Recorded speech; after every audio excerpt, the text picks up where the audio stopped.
গভীর নিস্তব্ধতায় ঢাকা একটি রাত্রিতে আবু জেহেলের নেতৃত্বে কয়েকজন কাফের যোদ্ধা নবী মুহাম্মদ সাল্লাল্লাহু আলাইহি ওয়াসাল্লামের বাড়িটিকে চারদিক থেকে ঘিরে ফেলে। প্রত্যেকের হাতে ছিল খোলা তলোয়ার এবং তাদের একমাত্র উদ্দেশ্য ছিল যে যখন নবী মুহাম্মদ সাল্লাল্লাহু আলাইহি ওয়াসাল্লাম তাহাজ্জুদ নামাজ পড়ার জন্য বাইরে বের হবেন তখন তাকে নির্মমভাবে হত্যা করা হবে। অন্যদিকে মহান আল্লাহ রাব্বুল আলামিন ফেরেশতা জিব্রাইলকে নবী মুহাম্মদ সাল্লাল্লাহু আলাইহি ওয়াসাল্লামের বাড়িতে পাঠিয়ে দেন। ফেরেশতা জিব্রাইল আলাইহিস সালাম এসে নবী মুহাম্মদ সাল্লাল্লাহু আলাইহি ওয়াসাল্লামকে ঘুম থেকে জাগিয়ে তোলেন এবং বলেন, হে রাসূলুল্লাহ, এই বাড়িতে আর এক মুহূর্ত থাকা সম্ভব নয়। কাফের যোদ্ধারা চারদিক থেকে আপনার বাড়িটিকে ঘিরে রেখেছে। আপনি যখন বাড়ি থেকে বের হবেন তখন তারা আপনাকে হত্যা করে ফেলবে। এখনই আপনাকে এই বাড়ি ছেড়ে মদিনার দিকে হিজরত করতে হবে। নবী মুহাম্মদ সাল্লাল্লাহু আলাইহি ওয়াসাল্লামের পাশেই ছিলেন হযরত আলী রাদিয়াল্লাহু তাআলা আনহু। নবী মুহাম্মদ সাল্লাল্লাহু আলাইহি ওয়াসাল্লাম হযরত আলী রাদিয়াল্লাহু তাআলা আনহুকে জাগিয়ে তোলেন এবং বলেন, হে আলী, আল্লাহ তাআলার পক্ষ থেকে ওহী এসেছে, আমাকে মদিনার দিকে হিজরত করতে হবে। এখানে আর এক মুহূর্ত থাকা সম্ভব নয়। আবু জেহেলের নেতৃত্বে কয়েকজন কাফের আমার বাড়িটিকে চারদিক থেকে ঘিরে ফেলেছে। হযরত আলী রাদিয়াল্লাহু তাআলা আনহু বলেন, হে রাসূলুল্লাহ, আপনি আর এক মুহূর্ত দেরি করবেন না, আপনি মদিনার দিকে যাত্রা শুরু করুন। আমি আলী আপনার জায়গায় আপনার চাদর গায়ে দিয়ে ঘুমিয়ে থাকব। সকালবেলা কাফের বাহিনী এসে আমাকে মুহাম্মদ সাল্লাল্লাহু আলাইহি ওয়াসাল্লাম ভেবে টুকরো টুকরো করে ফেলবে, কিন্তু আমার এতটুকুও দুঃখ থাকবে না। আমি বরং আনন্দ অনুভব করব যে আমার মাধ্যমে হলেও আল্লাহ তাআলা তার নবীকে রক্ষা করেছেন। নবী মুহাম্মদ সাল্লাল্লাহু আলাইহি ওয়াসাল্লাম বাড়ির দরজা খুলে দেন এবং এক মুষ্টি বালু হাতে নিয়ে সামনের দিকে ছিটিয়ে দেন। আল্লাহ রাব্বুল আলামিনের অলৌকিক শক্তিতে সেই বালুকণাগুলো প্রত্যেক কাফের যোদ্ধার চোখে গিয়ে পৌঁছায়। তারা ছটফট করতে শুরু করে। এই সুযোগে রাসূল মুহাম্মদ সাল্লাল্লাহু আলাইহি ওয়াসাল্লাম বাড়ি থেকে বের হয়ে চলে যান। নবী মুহাম্মদ সাল্লাল্লাহু আলাইহি ওয়াসাল্লাম চলে যান হযরত আবু বকর রাদিয়াল্লাহু তাআলা আনহুর বাড়িতে। হযরত আবু বকর রাদিয়াল্লাহু তাআলা আনহুর বাড়িতে পৌঁছে মাত্র একবার নক করেন, সঙ্গে সঙ্গে দরজা খুলে যায়।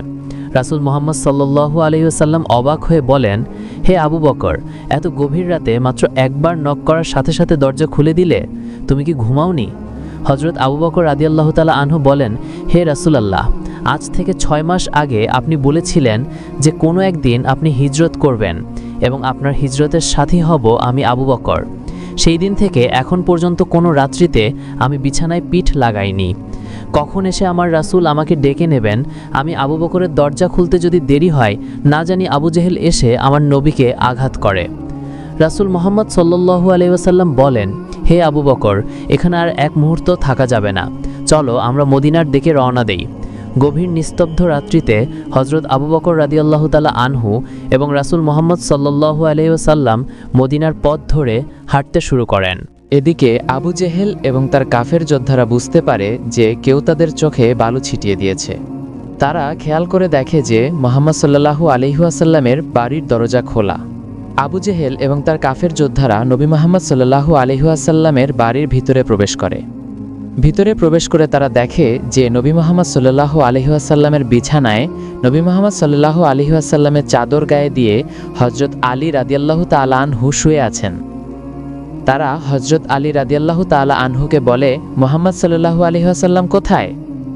হযরত আলী রাদিয়াল্লাহু তাআলা আনহু সিংহের মতো উত্তর দেন, আমি কি জানি? তোমরাই তো তাকে পাহারা দিচ্ছিলে, তোমরাই বলো তিনি কোথায়। এই বলে হযরত আলী রাদিয়াল্লাহু তাআলা আনহু সেখান থেকে চলে যান। এরপর আবু জেহেল এবং তার যোদ্ধাগণ নবী মুহাম্মদ সাল্লাল্লাহু আলাইহি ওয়াসাল্লামের পায়ের ছাপ অনুসরণ করে হযরত আবু বকর রাদিয়াল্লাহু তাআলা আনহুর বাড়িতে চলে আসে। আবু জেহেল হযরত আবু বকর রাদিয়াল্লাহু তাআলা আনহুর বাড়ির দরজায় এসে জোরে জোরে আঘাত করতে শুরু করে। হযরত আবু বকর রাদিয়াল্লাহু তাআলা আনহুর ছোট মেয়ে আসমা দরজা খুলে দেয়। আবু জেহেল জিজ্ঞেস করে, এখানে কি মুহাম্মদ সাল্লাল্লাহু আলাইহি ওয়াসাল্লাম এসেছিলেন? ছোট্ট মেয়ে আসমা উত্তর দেয়, আমি তো জানি না, আমি ঘুমিয়েছিলাম। আবু জেহেল বলে, তোমার পিতা আবু বকর কোথায়? আসমা বলে, আমার পিতা তো বাড়িতে নেই, তিনি কোথায় আছেন আমি জানি না। আবু জেহেলের রাগে ক্রোধে ফেটে পড়ে। ছোট্ট মেয়ে আসমার মাথায় এমন জোরে আঘাত করে যে সঙ্গে সঙ্গে আসমার কান ফেটে রক্ত বের হতে লাগে এবং আসমা মাটিতে পড়ে গিয়ে গড়াগড়ি করে চিৎকার করতে লাগে এবং বলতে লাগে, বাবা বাবা, আবু জেহেল আমাকে মেরে ফেলছে। অন্যদিকে রসুল মুহাম্মদ সাল্লাল্লাহু আলাইহি ওয়াসাল্লাম এবং হজরত আবু বকর রাদিয়াল্লাহু তাআলা আনহু মরুভূমির পথ ধরে মদিনার দিকে যাচ্ছেন। হঠাৎ ছোট্ট মেয়ে আসমার কান্না হজরত আবু বকর রাদিয়াল্লাহু তাআলা আনহুর কান পর্যন্ত পৌঁছে যায়। হজরত আবু বকর রাদিয়াল্লাহু তাআলা আনহু স্পষ্ট শুনতে পান যে তার মেয়ে আসমা বাবা বাবা বলে চিৎকার করছে। সঙ্গে সঙ্গে হজরত আবু বকর রাদিয়াল্লাহু তাআলা আনহু থেমে যান এবং নবী মুহাম্মদ সাল্লাল্লাহু আলাইহি ওয়াসাল্লামকে বলেন, হে রাসূলুল্লাহ, আমার বাড়িতে মনে হয় আবু জেহেল এসেছে আমার খোঁজে। আমাকে না পেয়ে মনে হয় আমার ছোট্ট মেয়ে আসমার উপর অত্যাচার করছে। নবী মুহাম্মদ সাল্লাল্লাহু আলাইহি ওয়াসাল্লাম কোমল সুরে বলেন, হে আবু বকর, তুমি কি তাহলে বাড়ি ফিরে যেতে চাও? হজরত আবু বকর রাদিয়াল্লাহু তাআলা আনহু উত্তর দেন, হে রাসূলুল্লাহ, আমার ছোট্ট মেয়ে আসমাই যদি নয়, আমার পরিবারের প্রত্যেক মানুষকে যদি আবু জেহেল নির্মমভাবে হত্যা করে, তারপরও আমি আবু বকর নবীকে ছেড়ে পিছনে যাব না। হে রাসূলুল্লাহ, চলুন, আর এক মুহূর্ত দেরি করা যাবে না, আমাদের মদিনার দিকে অগ্রসর হতে হবে। এই বলে হজরত আবু বকর রাদিয়াল্লাহু তাআলা আনহু এবং নবী মুহাম্মদ সাল্লাল্লাহু আলাইহি ওয়াসাল্লাম মদিনার দিকে এগিয়ে যেতে লাগলেন। এক সময় রাসূল মুহাম্মদ সাল্লাল্লাহু আলাইহি ওয়াসাল্লাম বলেন, হে আবু বকর, সুবহে সাদিক হয়ে গেছে, একটু পরেই কিন্তু সকাল হয়ে যাবে এবং সকালে কাফের বাহিনী আমাদের দূর থেকে লক্ষ্য করতে পারে, তাই কোনো এক জায়গায় আমাদের আশ্রয় নিতে হবে। হজরত আবু বকর রাদিয়াল্লাহু তাআলা আনহু বলেন, হে রাসূলুল্লাহ, সামনে একটি পাহাড় দেখা যাচ্ছে, সেই পাহাড়ের কোনো এক গুহায় আমরা আশ্রয় নেব। রাসূল মুহাম্মদ সাল্লাল্লাহু আলাইহি ওয়াসাল্লাম এবং হজরত আবু বকর রাদিয়াল্লাহু তাআলা আনহু সেই পাহাড়ে ওঠেন। হজরত আবু বকর রাদিয়াল্লাহু তাআলা আনহু বলেন, হে রাসূলুল্লাহ, পাহাড়ি গুহায় অনেক বিষাক্ত সাপ থাকতে পারে, আপনি একটু বাইরে অপেক্ষা করুন, আমি ভিতরটা পরীক্ষা করে আসি। এই বলে হজরত আবু বকর রাদিয়াল্লাহু তাআলা আনহু গুহার ভিতরে প্রবেশ করেন এবং গুহাটি পরিষ্কার করে তারপর রাসূল মুহাম্মদ সাল্লাল্লাহু আলাইহি ওয়াসাল্লামকে ডেকে নেন। মরুভূমির বুকে নবী মুহাম্মদ সাল্লাল্লাহু আলাইহি ওয়াসাল্লাম হাঁটতে হাঁটতে প্রচণ্ড ক্লান্ত হয়ে পড়েছিলেন। নবী মুহাম্মদ সাল্লাল্লাহু আলাইহি ওয়াসাল্লাম হজরত আবু বকর রাদিয়াল্লাহু তাআলা আনহুর উরুর উপর মাথা রেখে একটু বিশ্রাম নিতে শুরু করেন। হজরত আবু বকর রাদিয়াল্লাহু তাআলা আনহু খেয়াল করেন যে পাহাড়ি গুহার ভিতরে অনেক বিষাক্ত সাপের গর্ত দেখা যায়। হজরত আবু বকর রাদিয়াল্লাহু তাআলা আনহু ভাবেন যে না জানি এই গর্তগুলো থেকে বিষাক্ত সাপ বের হয়ে এসে আল্লাহর নবীকে আঘাত করে। এইভাবে হজরত আবু বকর রাদিয়াল্লাহু তাআলা আনহু গর্তগুলো বন্ধ করতে শুরু করেন। হজরত আবু বকর রাদিয়াল্লাহু তাআলা আনহুর শরীরে একটি চাদর ছিল, তিনি চাদরটি ছিঁড়ে ছিঁড়ে প্রত্যেকটি গর্ত বন্ধ করতে লাগেন, কিন্তু একটি গর্ত বন্ধ করার মতো চাদর আর তার কাছে ছিল না। হজরত আবু বকর রাদিয়াল্লাহু তাআলা আনহু তখন সেই গর্তটি নিজের পা দিয়ে চেপে ধরে রাখেন, যাতে সেই গর্ত থেকে কোনো বিষাক্ত সাপ বের হতে না পারে। হজরত আবু বকর রাদিয়াল্লাহু আনহু সেই গুহার মুখে দৃঢ়ভাবে পা রেখে আগলে ছিলেন। সেই গর্তের অন্ধকার গভীরে লুকিয়েছিল এক বিষাক্ত সাপ। সাপটি বারবার গর্ত থেকে বেরিয়ে আসার জন্য ছটফট করছিল, কিন্তু হজরত আবু বকরের অটল পা তাকে বাধা দিচ্ছিল। এক পর্যায়ে সেই বিষধর সাপ তার পায়ে আঘাত করল। একবার নয়, পরপর 3 বার। তীব্র ব্যথা ছড়িয়ে পড়ল তার শরীরে। হজরত আবু বকর বুঝতে পারলেন কোনো বিষাক্ত প্রাণী তার পায়ে আঘাত করেছে, তবুও তিনি তার পা এক চুলও সরালেন না। সাপের বিষ তার শরীরে ছড়িয়ে পড়ল, তার দেহ নীলাভ হয়ে উঠল, আর তার চোখ থেকে অশ্রু গড়িয়ে পড়তে লাগল। সেই অশ্রুর ফোঁটা যেন হৃদয়ে নিবিড় ভালোবাসা এসে পড়ল প্রিয় নবী হজরত মুহাম্মদ সাল্লাল্লাহু আলাইহি ওয়াসাল্লামের গালের ওপর। সঙ্গে সঙ্গে নবীর নিদ্রা ভেঙে গেল।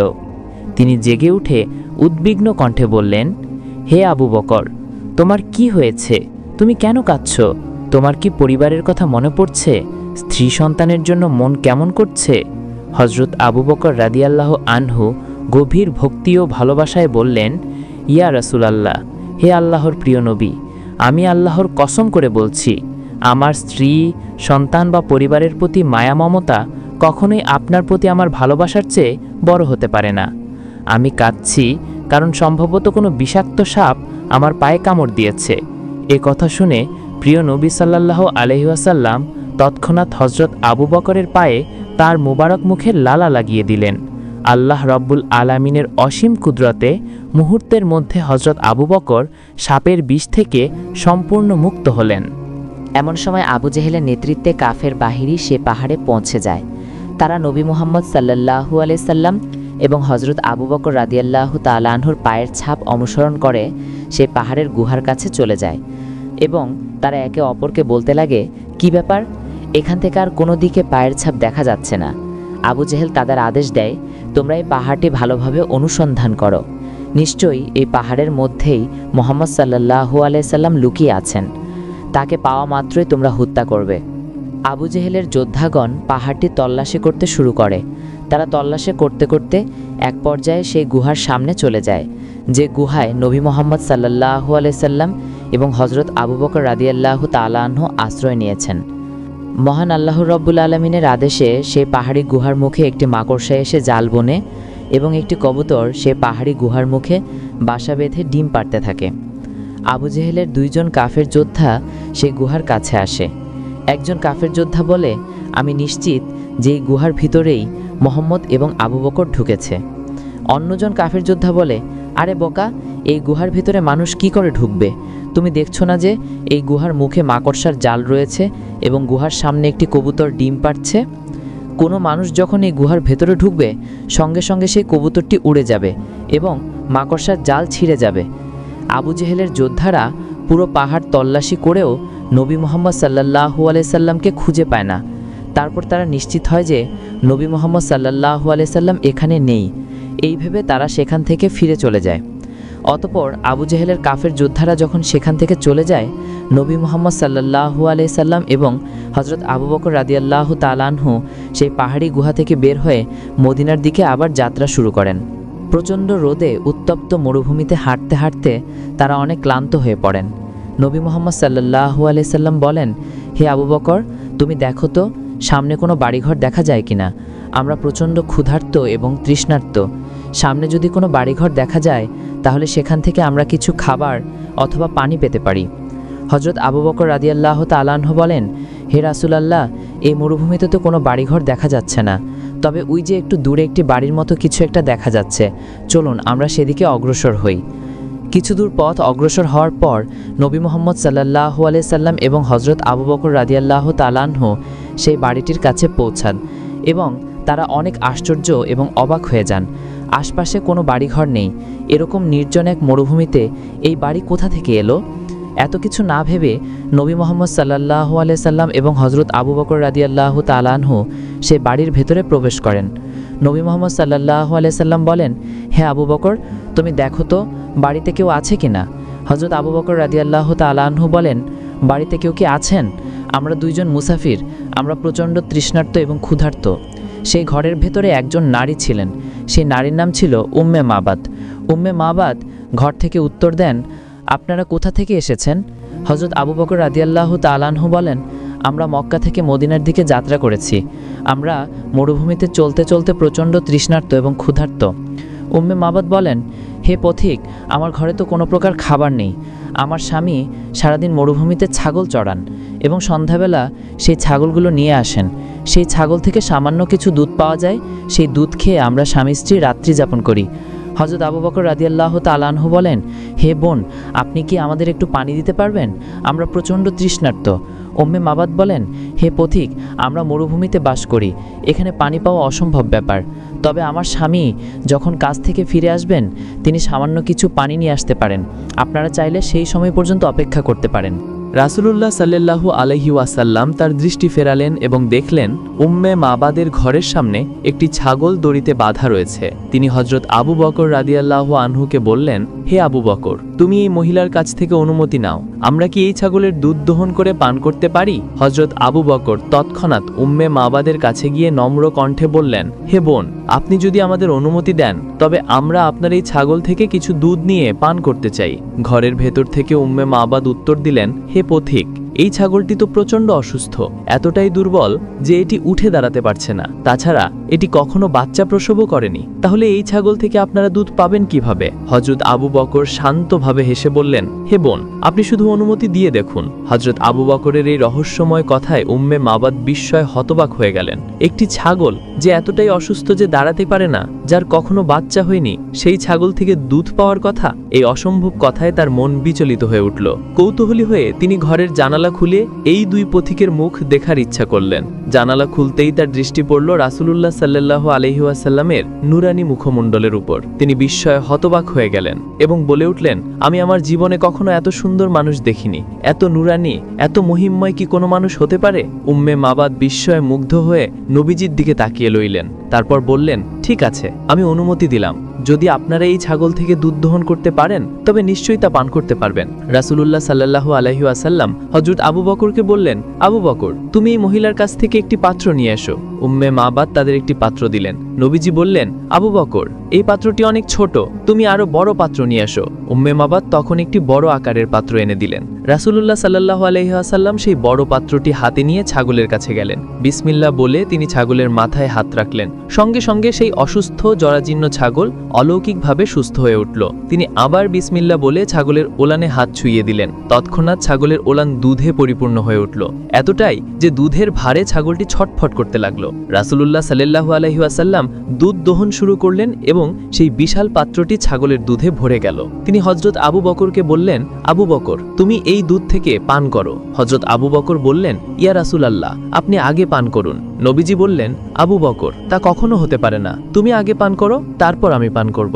হযরত আবু বকর দুধ পান করলেন এবং তারপর রাসূলুল্লাহ সাল্লাল্লাহু আলাইহি ওয়াসাল্লামও তৃপ্তি সহকারে দুধ পান করলেন। কিন্তু আশ্চর্যের বিষয়, দুজনে পান করার পরও পাত্রের এক ফোঁটা দুধ কমল না, অথচ তারা দুজনেই তৃপ্তি সহকারে পান করেছিলেন। এই অলৌকিক দৃশ্য উম্মে মাবাদ জানালার পাশে দাঁড়িয়ে দেখছিলেন। তিনি বিস্ময়ে হতবাক হয়ে গেলেন। রাসূলুল্লাহ সাল্লাল্লাহু আলাইহি ওয়াসাল্লাম বললেন, আবু বকর, এই দুধ ভর্তি পাত্রটি তুমি মহিলাকে ফিরিয়ে দাও। হযরত আবু বকর পাত্রটি উম্মে মাবাদের হাতে তুলে দিলেন। এরপর রাসূলুল্লাহ সাল্লাল্লাহু আলাইহি ওয়াসাল্লাম এবং হযরত আবু বকর মদিনার পথে আবার যাত্রা শুরু করলেন। উম্মে মাবাদ তৎক্ষণাৎ ঘর থেকে বেরিয়ে এলেন। তিনি লক্ষ্য করলেন তার পুরো ঘর জান্নাতি সুগন্ধে ভরে গেছে, যেন কোনো স্বর্গীয় খুশবু তার বাড়ির চারপাশে ছড়িয়ে পড়েছে। রাসূলুল্লাহ সাল্লাল্লাহু আলাইহি ওয়াসাল্লাম এবং হযরত আবু বকর মদিনার দিকে হাঁটছিলেন। উম্মে মাবাদ পিছন থেকে তাদের দেখছিলেন। তিনি লক্ষ্য করলেন উত্তপ্ত মরুভূমির পথে নবীজি হাঁটছেন আর একটি মেঘের টুকরো তার মাথার উপর ছায়া হয়ে সঙ্গী দিচ্ছে।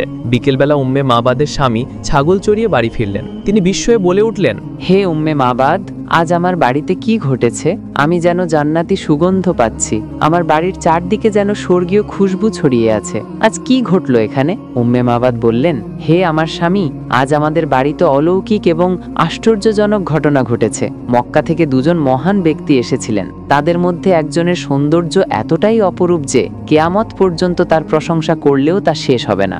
আরও বিস্ময়কর ব্যাপার, আমাদের যে ছাগলটি অসুস্থ ও জরাজীর্ণ ছিল, সেই মহান ব্যক্তি তার গায়ে হাত ছুঁয়ে দিতেই ছাগলটি সুস্থ হয়ে উঠল। যে ছাগলটি কখনো বাচ্চা প্রসব করেনি, তার হাতের ছোঁয়ায় তার ওলান দুধে ভরে গেল। তিনি এত দুধ দহন করলেন যে কোনো গরুও এত দুধ দিতে পারে না। উম্মে মাবাদের স্বামী বিস্ময়ে বললেন, হে উম্মে মাবাদ, এই সেই মহান ব্যক্তি যার জন্য আমি অপেক্ষা করছিলাম। তাকে খুঁজতেই আমি এই মরুভূমিতে ঘর তৈরি করেছি। আমি তাওরাতে পড়েছি, মক্কায় এমন একজন নবী আসবেন যিনি হবেন আখিরি জামানার শেষ নবী, সকল নবীর সন্তান। তিনি মক্কা থেকে হিজরত করে মদিনায় যাবেন। তার সাক্ষাৎ পাওয়ার জন্যই আমি এখানে বসবাস শুরু করেছি। তিনি উত্তেজিত হয়ে বললেন, হে উম্মে মাবাদ, বলো সেই মহান ব্যক্তি কোন পথে গেছেন? উম্মে মাবাদ বললেন, তিনি এই পথ ধরে মদিনার উদ্দেশ্যে রওনা দিয়েছেন। সঙ্গে সঙ্গে উম্মে মাবাদের স্বামী ছুটে গেলেন সেই পথ ধরে রাসূলুল্লাহ সাল্লাল্লাহু আলাইহি ওয়াসাল্লামের সাক্ষাৎ পাওয়ার আশায়। ইতিমধ্যে মক্কায় আবু জাহেল ঘোষণা করল, যে কেউ মুহাম্মদকে ধরে আনবে বা তার মাথা কেটে আনবে, তাকে আমি 100 লাল উট উপহার দেব। এই ঘোষণা শুনে সুরাকা বিন মালিকের মনে লোভ জাগলো। তিনি ভাবলেন, রাসূলুল্লাহ সাল্লাল্লাহু আলাইহি ওয়াসাল্লামের মাথা কেটে আনতে পারলে 100 উট পাওয়া যাবে। তৎক্ষণাৎ তিনি ঘোড়ায় চড়ে রওনা দিলেন নবীজির পিছু ধাওয়া করতে। মরুভূমির পথ ধরে ছুটতে ছুটতে এক পর্যায়ে তিনি রাসূলুল্লাহ সাল্লাল্লাহু আলাইহি ওয়াসাল্লাম এবং হযরত আবু বকরকে দেখতে পেলেন মদিনার দিকে অগ্রসর হচ্ছেন। সুরাকা তার ঘোড়াকে আরো দ্রুত ছুটিয়ে নিয়ে যাওয়ার চেষ্টা করলেন, কিন্তু মুহূর্তের মধ্যে তার ঘোড়ার পা বালুতে আটকে গেল। ঘোড়াটি কিছুতেই এগোতে পারছে না। সুরাকা ঘোড়া থেকে নেমে তীর বের করে রাসূলুল্লাহ সাল্লাল্লাহু আলাইহি ওয়াসাল্লামের দিকে ছুড়লেন, কিন্তু আশ্চর্যজনকভাবে তার ছড়া প্রতিটি তীর অকার্যকর হয়ে পড়ল। কোনোটিই নবীজির দিকে এগোলো না। সুরাকা আবার ঘোড়ায় উঠলেন এবং নবীজিকে ধরার জন্য ঘোড়া ছুটিয়ে দিলেন, কিন্তু পুনরায় ঘোড়ার পা বালুতে ডুবে গেল।